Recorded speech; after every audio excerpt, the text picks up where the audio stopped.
Hello नमस्कार दोस्तों, मैं कमलेश फिर से आपके अपने यूट्यूब चैनल सक्सेस मंत्रा बाय दीपक राय में आपका बहुत बहुत स्वागत है। हाँ तो दोस्तों, आज आप लोग के लिए बहुत ही मज़ेदार और रेलेवेंट जो अभी जो एग्ज़ाम हो रहे हैं एनटीपीसी या अभी फ्यूचर में जो भी एग्ज़ाम होंगे जैसे state level UP triple SC या एसएससी या बैंकिंग जो भी रिलेटेड होगा एग्ज़ाम, आप लोग के लिए बहुत ही रेलेवेंट क्वेश्चन की प्रैक्टिस हम लोग ला रहे हैं। तो देखिए, आज की प्रैक्टिस सेशन हम लोग स्टार्ट करते हैं। सबसे पहले क्वेश्चन देखिए स्क्रीन पे क्या दिख रहा है। सबसे पहला क्वेश्चन क्या कह रहा है, देखिए ये क्वेश्चन कंपाउंड इंटरेस्ट से रिलेटेड क्वेश्चन है। देखिए इसको कैसे सॉल्व करते हैं। देखिए क्वेश्चन क्या कह रहा है कि 3 वर्ष के लिए 10% वार्षिक दर पर 1000 रुपये पे चक्रवृद्धि ब्याज आपको क्या करना है, फाइंड आउट करना है। तो देखिए इसका डायरेक्ट फार्मूला भी होता है, आप फार्मूला के थ्रू भी कर सकते हैं। लेकिन इसमें होता क्या है कि कभी कभी बड़ी फार्मूला में कभी कभी बड़ी कैलकुलेशन हो जाती है, तो इसमें आपको सॉल्व करने में ज़्यादा टाइम लग जाता है। तो देखिए आपको सबसे पहले इसकी फार्मूला क्या होती है आप तो जानते ही होंगे, लेकिन लिख देते हैं। देखिए पहले अमाउंट निकालते हैं। देखिए अमाउंट की डायरेक्ट फार्मूला क्या होती है, P into 1 plus R by 100 का पावर N। N का मतलब क्या होता है, टाइम होता है। इस फार्मूला का यूज करके आप लोग क्या निकाल सकते हैं, अमाउंट यानी मिश्रधन निकाल सकते हैं। उसके बाद आप प्रिंसिपल जो भी हो उसको माइनस कर लेंगे तो क्या हो जाएगा, आपका चक्रवृद्धि ब्याज या कंपाउंड इंटरेस्ट आप निकाल सकते हैं। लेकिन हम लोग क्या है, फार्मूला का यूज नहीं करेंगे, हम लोग कंसेप्ट, बेसिक कंसेप्ट का यूज करते हुए इस प्रॉब्लम को सॉल्व करते हैं। देखिए कैसे इस प्रॉब्लम को हम लोग सॉल्व करते हैं, बहुत ही ईजी वे में हम लोग इसको सॉल्व करते हैं। तो देखिए कह रहा है कि 3 वर्ष के लिए क्या किया है, आपको रेट कितनी दी हुई है 10%, और आपका प्रिंसिपल यानी मूलधन दिया हुआ है कितना 1000।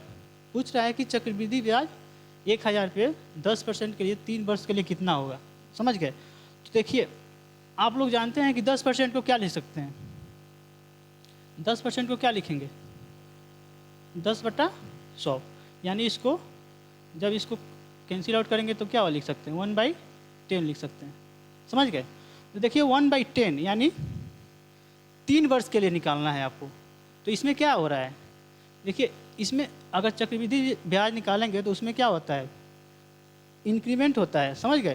तो इसमें क्या होता है कि +1 इसमें करेंगे, यानी शुरुआत में क्या है 10 मान लेते हैं, यानी 10 से कितना हो जाएगा, जब 1 का इंक्रीमेंट होगा तो 10 से क्या हो जाएगा 11 हो जाएगा। इसी तरह कितने बार करना है हमको 3 वर्ष के लिए, यानी अगर 2 वर्ष के दिया होगा तो 2 बार करेंगे, 3 वर्ष दिया हो तो 3 बार करेंगे। तो ऐसे हम लिख लेंगे आपको 10 से 11, फिर 2 बार हो गया, फिर 1 बार और ऐसे लिख लेते हैं 10 से 11 हो गया, समझ गए। 3 बार 3 वर्ष के लिए आपको 3 बार लिख देना है। करना क्या है, जो परसेंटेज दिया होगा उसको सिंपलेस्ट फॉर्म में लिखना है। तो सिंपलेस्ट फॉर्म क्या आ जाएगा 1/10 हो गया, समझ गए।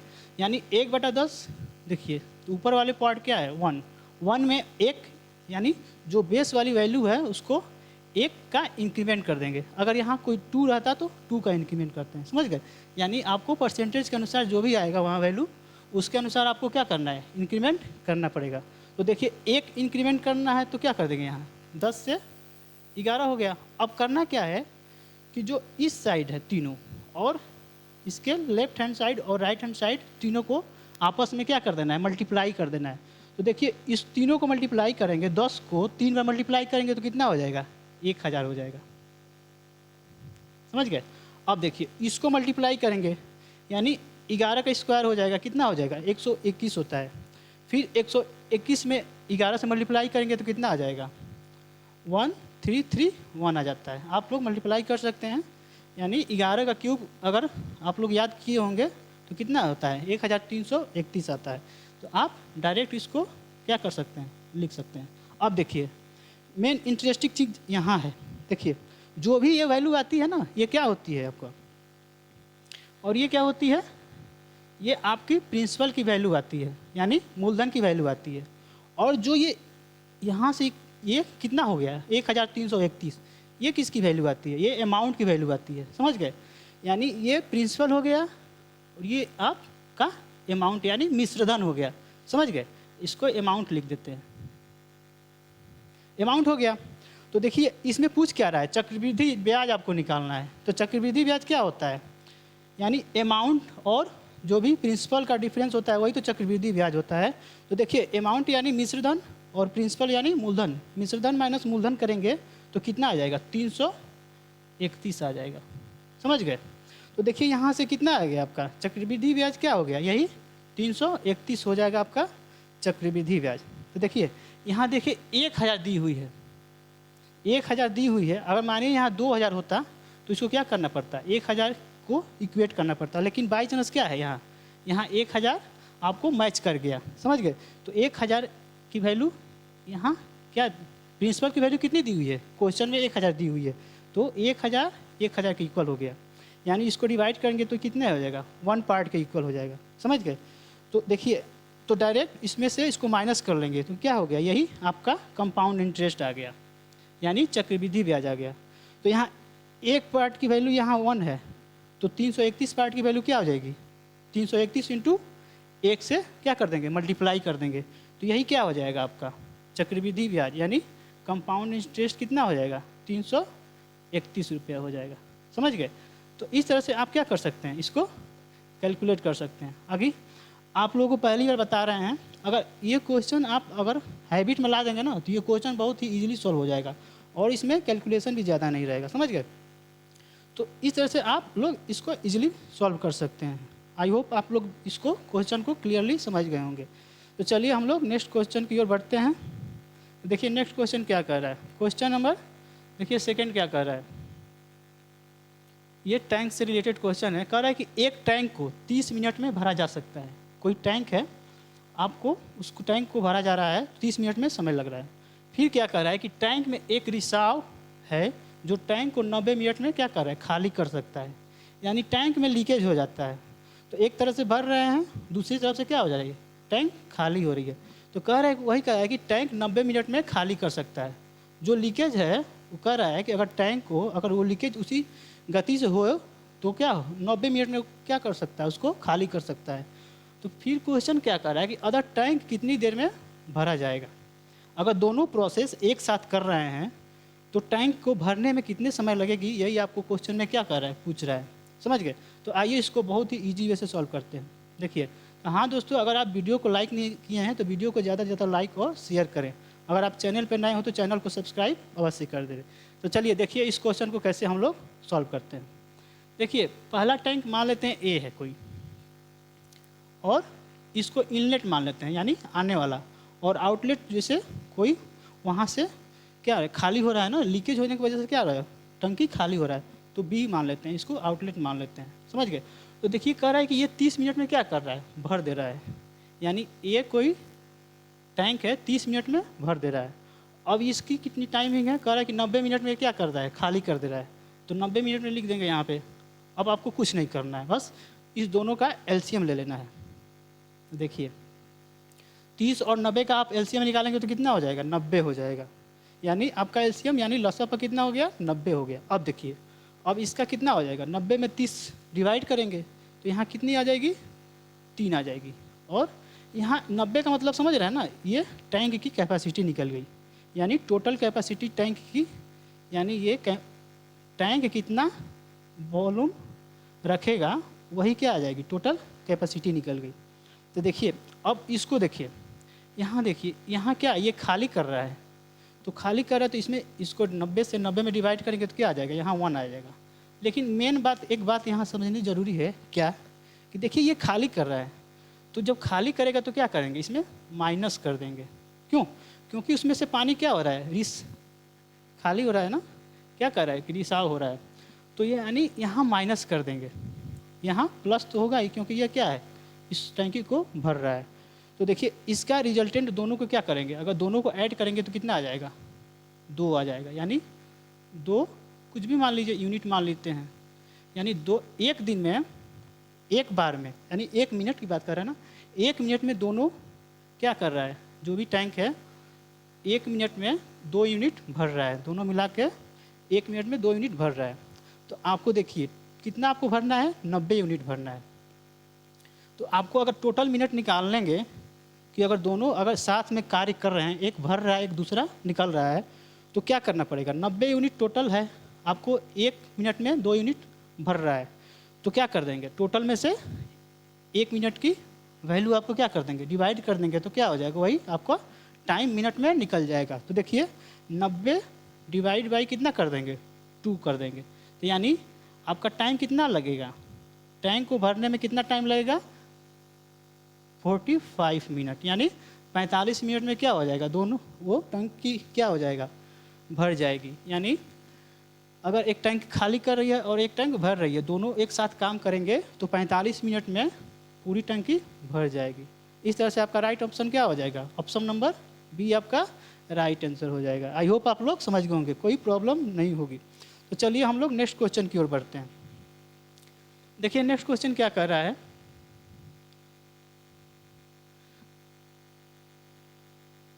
देखिए एज से रिलेटेड क्वेश्चन है, बहुत ही इंपॉर्टेंट क्वेश्चन है।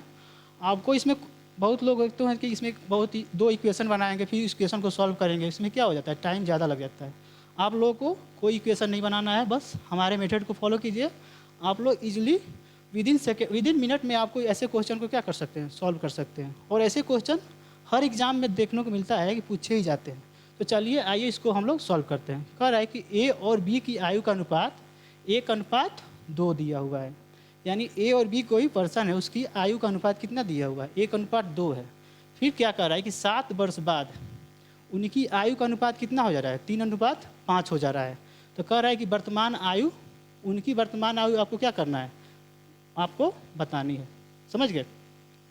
तो देखिए इसको कैसे सॉल्व करते हैं। देखिए इसमें दिया क्या हुआ है, ए और बी का क्या दिया हुआ है, ये प्रेजेंट आयु का अनुपात दिया हुआ है। मान लेते हैं कि ए और बी कोई पर्सन है। अब इसका अनुपात जो दिया हुआ है इसके सामने हम लिख लेते हैं। अब देखिए अकॉर्डिंग टू क्वेश्चन 7 वर्ष बाद उनकी आयु का अनुपात कितना हो जा रहा है, 3:5 हो जा रहा है। तो देखिए यहाँ इसको 3:5 लिख लेते हैं।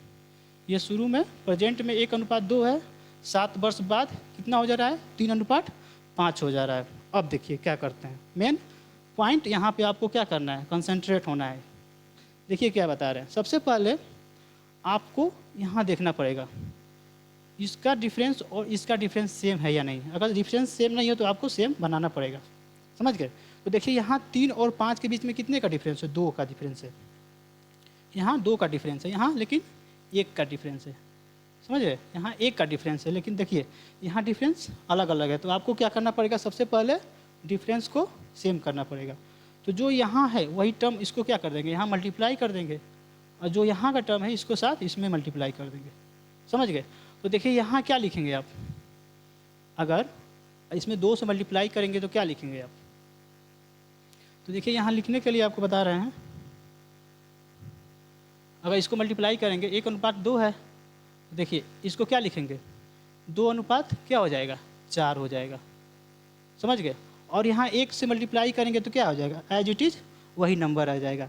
तो देखिए अब इसका मिलाते हैं, 5 में 3 2 और 4 में 2, इसमें भी इसमें क्या है, डिफरेंस सेम हो गया। अब देखिए क्वेश्चन में क्या कर रहा है कि 7 वर्ष बाद कह रहा है ना, यानी यहाँ क्या है, इसके बीच में डिफरेंस क्या है, 1 का, इसके बीच के बीच डिफरेंस कितना है, 1 का डिफरेंस है। समझ गए। तो यानी एक पार्ट की वैल्यू कितनी हो जाएगी, 7 वर्ष, यानी 7 हो जाएगी। समझ गए। 7 वर्ष बाद ही तो कह रहा है कि कितना हो जा रहा है, 7 वर्ष बाद 3:5 हो जा रही है। तो यही कह रहा है कि जब इसके बीच में डिफरेंस 1 का है, वही 1 किसके इक्वल है, 7 के इक्वल हो जाएगा, यानी एक पार्ट की वैल्यू 7 हो जाएगी। समझ गए। यानी एक पार्ट की वैल्यू आप क्या कर दिए, निकाल दिए। तो यही क्वेश्चन में क्या कह रहा है कि उनकी वर्तमान आयु आपको ज्ञात करनी है। तो वर्तमान आयु क्या हो जाएगी, 2:4 दी हुई है, यही है ना। तो यानी एक पार्ट की वैल्यू 7 है, तो 2 पार्ट की वैल्यू क्या हो जाएगी, एक की वर्तमान आयु क्या हो जाएगी, 7 × 2 हो जाएगी, यानी 14 वर्ष। अब इसी तरह क्या निकाल देंगे, बी की भी प्रेजेंट आयु निकाल देंगे। समझ गए। यानी बी की क्या हो जाएगी आपकी, यहाँ 4 है, 4 और किससे मल्टीप्लाई कर देंगे, एक पार्ट की वैल्यू 7 है, तो 4 पार्ट की वैल्यू कितनी हो जाएगी, 4 × 7 कर देंगे, तो कितनी हो जाएगी, 7 चौक 28। यानी दोनों का प्रेजेंट आयु कितनी हो जाएगी, ए की 14 हो जाएगी और बी की 28 आ जाएगी। आई होप आप लोग समझ गए होंगे। इसमें कुछ नहीं करना है, आपको सबसे पहले फर्स्ट ऑफ ऑल डिफरेंस को सेम करना है, उसके बाद आपको एज ए क्वेश्चन को प्रोसीड कर देना है जैसे हम लोग बताएं हैं। समझ गए? तो आई होप आप लोग समझ गए होंगे। इस तरह से आपका राइट आंसर क्या हो जाएगा, ऑप्शन नंबर ए आपका राइट आंसर हो जाएगा। समझ गए? तो चलिए हम लोग नेक्स्ट क्वेश्चन की ओर प्रोसीड होते हैं। तो देखिए नेक्स्ट क्वेश्चन क्या कर रहा है, देखिए इसमें देखिए P और Q का रेशियो दिया हुआ है, Q और R का रेशियो दिया हुआ है। आपको क्या निकालना है, R और P का रेशियो निकालना है। देखिए रेशियो एंड प्रोपोर्शन से, समानुपात से रिलेटेड क्वेश्चन है। अक्सर ऐसे एग्जाम में क्वेश्चन पूछे ही जाते हैं। देखिए इसको सॉल्व करने का सबसे आसान तरीका ये होता है कि P लिख लेंगे, 3 वेरिएबल दिया हुआ है ना, P Q R, तो P Q R 3 वेरिएबल हम लोग लिख लेते हैं। अब जिसकी जिसकी रेशियो दिया हुआ है उसके सामने वैल्यू को पुट कर देते हैं। यानी देखिए P और Q की वैल्यू कितनी दी हुई है, 2:3 दी हुई है। समझ गए? अब देखिए सेकेंड में कितना दिया हुआ है, Q और R का अनुपात 4:5, तो इसके जस्ट नीचे लिख देते हैं Q और R का, यानी 4:5 हो गया। अब देखिए करना क्या होगा इसमें कि जो खाली संख्या जो बच गई, देखिए यहाँ एक खाली बच गई, फिर एक यहाँ खाली बच गई, तो इसके पहले वाली जो संख्या होगी उसी को क्या कर देंगे, लिख देंगे। तो इसके पहले वाली संख्या इसके सामने क्या है, 3 है, तो यहाँ 3 लिख दिए। अब देखिए इसके पहले वाली संख्या, इसके बाद वाली, अगर पहले संख्या हो तो पहले वाली संख्या लिखेंगे, और उसके बाद वाली संख्या हो जस्ट उसके बाद वाली, तो वही संख्या आपको क्या कर देना, लिख देनी है। तो यहाँ देखिए इसके बाद वाली संख्या क्या है, 4 है, तो 4 यहाँ लिख देंगे। अब समझ गए? अब करनी क्या है आपको कि दोनों को आपस में मल्टीप्लाई कर देनी है, यानी इसकी वैल्यू और इसकी आपस में क्या कर देनी है, P वाली Q और R की वैल्यू को मल्टीप्लाई कर देनी है। समझ गए? तो इसको मल्टीप्लाई करेंगे तो कितनी आ जाएगी, 4 दूनी 8, 4 तिहाई 12 और 15 तिया 5 तिया 15। समझ गए? अब इस सिंप्लीफाई तो नहीं हो पाएगा ना। तो देखिए अब क्वेश्चन में किसका पूछा है, R और P का आपका रेशियो बताना है। तो देखिए R की वैल्यू कितनी आ गई, 15 आ गई, और P की वैल्यू कितनी है, 8 है। तो इसी का रेशियो कितना हो जाएगा, R अनुपात P कितना हो जाएगा, 15:8 हो जाएगा। समझ गए? तो बहुत ही देख रहे हैं कितने बहुत ईजी वे में सॉल्व कर दिए। तो इस तरह से आपका आंसर कितना हो जाएगा, 15:8, यानी ऑप्शन नंबर बी आपका क्या हो जाएगा, राइट आंसर हो जाएगा। समझ गए? ये सब देखिए रेलवे एनटीपीसी ऑनलाइन परीक्षा 22 फरवरी 2016 का, जो पिछली बार एनटीपीसी का एग्ज़ाम हुआ था उसमें ये पूछा हुआ क्वेश्चन है। तो ऐसे ही अभी भी जो एग्ज़ाम हो रहे हैं ऐसे ही क्वेश्चन पूछे जा रहे हैं। समझ रहे हैं? आपको बस कंसेप्ट क्लियर करना है और ऐसे ही आपको क्वेश्चन को बहुत ही ईजी वे में सॉल्व कर देना है। समझ गए? जितना आप कंसेप्ट को क्लियर रखेंगे और जितना ईजी वे सॉल्व करेंगे उतना ही गलत होने का चांस क्या हो जाएगा, कम हो रहता है। समझ गए? जितने क्वेश्चन को कंप्लीट कीजिएगा, जितना कैलकुलेशन ज़्यादा कीजिएगा, उसमें क्या होता है, मिस्टेक होने का चांस ज़्यादा रहता है। तो इसलिए आपको प्रयास करना क्या है कि ईजी वे में और बहुत ही आसानी से सॉल्व करना है। समझ गए? तो चलिए हम लोग नेक्स्ट क्वेश्चन की ओर बढ़ते हैं। देखिए नेक्स्ट क्वेश्चन क्या कर रहा है, देखिए इसमें नेक्स्ट क्वेश्चन क्या कर रहा है कि केंद्र सरकार बाढ़ग्रस्त ABC कोई 3 राज्य दिया हुआ है, एक निश्चित राशि 2:3:4 अनुपात में देती है। कह रहा है यदि C को A से 400 करोड़ रुपए अधिक मिले तो B का भाग आपको क्या करना है, बताना है। तो देखिए इसमें ABC का रेशियो आपको दिया हुआ है 2:3:4। अब देखिए क्वेश्चन में क्या कर रहा है, यहीं से आपको क्या करने के मेन, यहीं से क्वेश्चन आपको सॉल्व होने वाला है। C को A से 400 करोड़ ज़्यादा मिल रहा है। तो देखिए रेशियो में ABC का रेशियो दिया हुआ है, कोई स्टेट है, 3 स्टेट है, उसको सेंट्रल गवर्नमेंट ने फंड देती है। तो देखिए इसकी रेशियो क्या है, 2:3:4 दी हुई है। अब क्वेश्चन में क्या कर रही है कि C को A से 400 करोड़ ज़्यादा दे रही है। तो देखिए रेशियो में कितना ज़्यादा हो जाएगा, C का 4 पार्ट है और A का 2 पार्ट है, यानी 4 में से 2 माइनस कर लेंगे तो कितना आ जाएगा, 2 पार्ट। 2 पार्ट किसके इक्वल कर देंगे, 400 करोड़ को।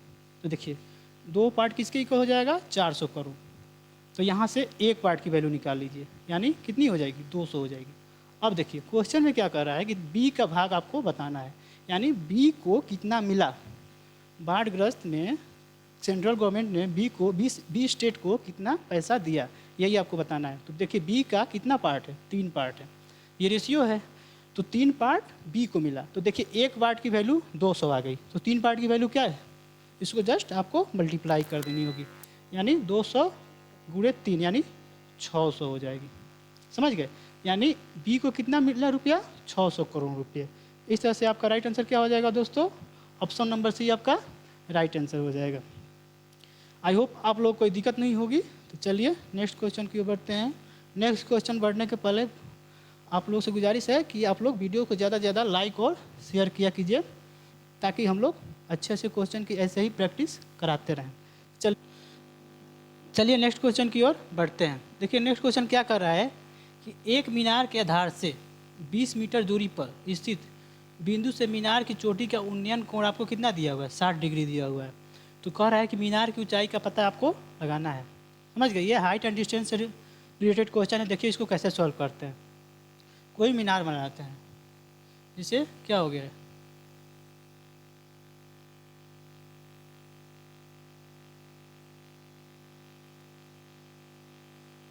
देखिए यही कह रहा है कि एक मीनार आधार से 20 मीटर, यानी आधार से ये क्या दी हुई है, ये दूरी आपको 20 मीटर दी हुई है। समझ गए, यानी स्थित बिंदु से मीनार की चोटी का उन्नयन कोण, यानी इसकी वैल्यू कितनी दी हुई है, 60 डिग्री दी हुई है।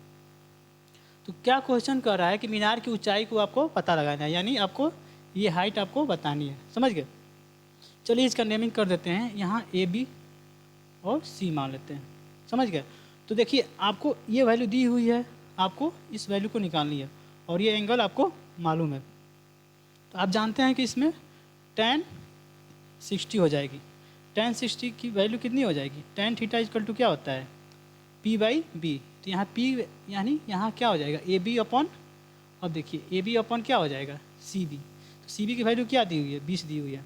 अब जानते हैं कि tan 60 की वैल्यू क्या होती है, √3 होती है। समझ गए, तो यहाँ √3 हो जाएगा। तो AB अपॉन कितना हो जाएगा, 20 हो जाएगी। यानी AB की वैल्यू कितनी हो जाएगी, 20 इंटू √3 की मान क्या होता है, 1.733 हो जाती है। तो जब इसको मल्टीप्लाई करेंगे तो कितना हो जाएगा, जब इसको मल्टीप्लाई करेंगे तो कितना हो जाएगा, 34.6 मीटर आपका हो जाएगा।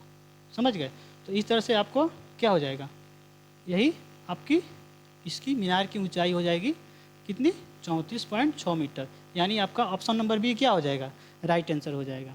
आई होप आप लोग समझ गए होंगे। तो देखिए बहुत ही इसमें कुछ करना नहीं था, बस tan थीटा की वैल्यू आपको फाइंड आउट करनी है और उसके अनुसार रेशियो देख के आपको सॉल्व कर देनी है। तो चलिए हम लोग नेक्स्ट क्वेश्चन की ओर बढ़ते हैं।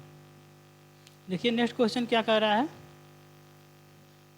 देखिए कह रहा है कि यदि 4y + 55 डिग्री 3y + 69 डिग्री समपूरक कोण है, तो y को आपको क्या करना है, मान ज्ञात करना है। सबसे पहले इसमें एक पॉइंट आपको जानना बहुत ज़रूरी है। अगर समपूरक कोण, अगर ये आपको टर्म नहीं मालूम होगा तो आप इस क्वेश्चन को सॉल्व नहीं कर पाएंगे। समपूरक कोण मतलब होता है कि उस क्या होता है, एंगल का सम कितना होना चाहिए, 180 डिग्री होता है। समझ गए, पूरक कोण क्या होता है, एंगल का सम कितना होना चाहिए, 90 डिग्री होना चाहिए। लेकिन यहाँ क्या दिया हुआ है, संपूरक कोण दिया हुआ है। तो जो दोनों एंगल दिया हुआ है इसको सम करके क्या है, किसके इक्वल कर देंगे, 180 के इक्वल कर देंगे। तो देखिए इसको हम लोग सॉल्व करते हैं। 4y + 55 दिया हुआ है, अब दूसरा एंगल कितना दिया हुआ है, 3y + 69 दिया हुआ है। इसको किसके इक्वल कर देंगे, 180 के इक्वल कर देंगे। अब इसको दोनों को ऐड कर लेते हैं, 7y हो जाएगा। अब इसको ऐड करेंगे तो 9 5 14 और 6 5 11 1 12, यानी 180 के इक्वल हो जाएगा। अब इसको सॉल्व कीजिए, 7y = कितनी हो जाएगी, 10 में से 4 जाओ 6 और 7 में से 2 जाओ 5, 56 हो जाएगी। तो y की वैल्यू कितनी हो जाएगी, 8 आ जाएगी। समझ गए, यही आपको क्वेश्चन में पूछ रहा है कि y का मान आपको बतानी है। तो इसमें क्वेश्चन में कुछ ज़्यादा नहीं थी, बस आपको संपूरक और पूरक जो भी होते हैं उसको आपको ये टर्म मालूम होनी चाहिए। इस तरह से आपका राइट आंसर क्या हो जाएगा, ऑप्शन नंबर डी आपका राइट आंसर हो जाएगा। चलिए नेक्स्ट क्वेश्चन की ओर बढ़ते हैं। देखिए नेक्स्ट क्वेश्चन क्या कर रहा है, देखिए नेक्स्ट क्वेश्चन कह रहा है कि cos A की वैल्यू कितनी दी हुई है, 12/13 दी हुई है। फिर आपको इसकी वैल्यू आपको निकालनी है। यानी cos A मान लेते हैं, कोई राइट एंगल ट्रायंगल बना लेते हैं, इसको ABC मान लेते हैं, ये 90 डिग्री पे है। कह रहा है कि cos A की वैल्यू कितनी दी हुई है, यानी पहले cos क्या होता है, cos थीटा इक्वल टू क्या होता है, B/H, यानी आधार अपॉन कर्ण होती है। समझ गए, तो यहाँ आधार क्या हो जाएगी इसकी, ये हो जाएगी, और ये क्या हो जाएगा, परपेंडिकुलर यानी लंब हो जाएगा। इसकी वैल्यू कितनी दी हुई है, 13। तो देखिए ये कर्ण मालूम है आपको, आपको आधार मालूम है, तो लंब क्या हो जाएगी, डायरेक्ट फार्मूला होती है पाइथागोरस थ्योरम में h square is equal to p square plus b square. उसके थ्रू आप क्या कर सकते हैं, इसको सॉल्व कर सकते हैं। वैसे ये ट्रिपलेट भी है, आपको ट्रिपलेट मालूम होना चाहिए। 12, 13 और 5 ट्रिपलेट होता है, तो यानी ये वैल्यू कितनी हो जाएगी, 5 हो जाएगी। समझ गए। अब देखिए इसकी वैल्यू आपको निकालनी है। देखिए यहाँ से आप साइन एच निकाल सकते हैं। साइन ए की वैल्यू क्या होती है, पी बाई एच, यानी 5/13 लिख सकते हैं साइन ए। तो यानी साइन ए की जगह क्या लिख सकते हैं, 5/13 लिख दिए। अब इसको मल्टीप्लाई है 1 माइनस tan ए। अब tan ए की वैल्यू निकालिए। tan ए क्या होती है, p बाई बी, यानी p की वैल्यू 5 है और b की वैल्यू 12 है। तो यहाँ 5/12 हो जाएगी। समझ गए। अब इसको सॉल्व कर लेते हैं। 5/13, अब इसको माइनस करेंगे तो 12 में से 5 कितना हो जाएगा, 7 हो जाएगा, यानी 7/12 हो जाएगा। देखिए अब ऊपर से मल्टीप्लाई करेंगे, 7×5 = 35 और 12 में 13, यानी 13 में 10 130 और 26 यानी 156 हो जाएगी। इस तरह से आपका कितना हो जाएगा, इसकी वैल्यू कितनी हो जाएगी, 35/156 हो जाएगी। यानी आपका ऑप्शन नंबर डी आपका क्या हो जाएगा, राइट आंसर हो जाएगा। समझ गए। तो चलिए देखिए इसमें करना था क्या था, बस आपको कॉस ए, साइन ए और tan ए की वैल्यू आपको फाइंड आउट कर लेना है और इसमें वैल्यू पुट करके आप इजीली इसको सॉल्व कर सकते हैं। चलिए आज का प्रैक्टिस हम लोग यहीं समाप्त करते हैं, फिर नेक्स्ट वीडियो में आप मिलेंगे। तब तक के लिए जय।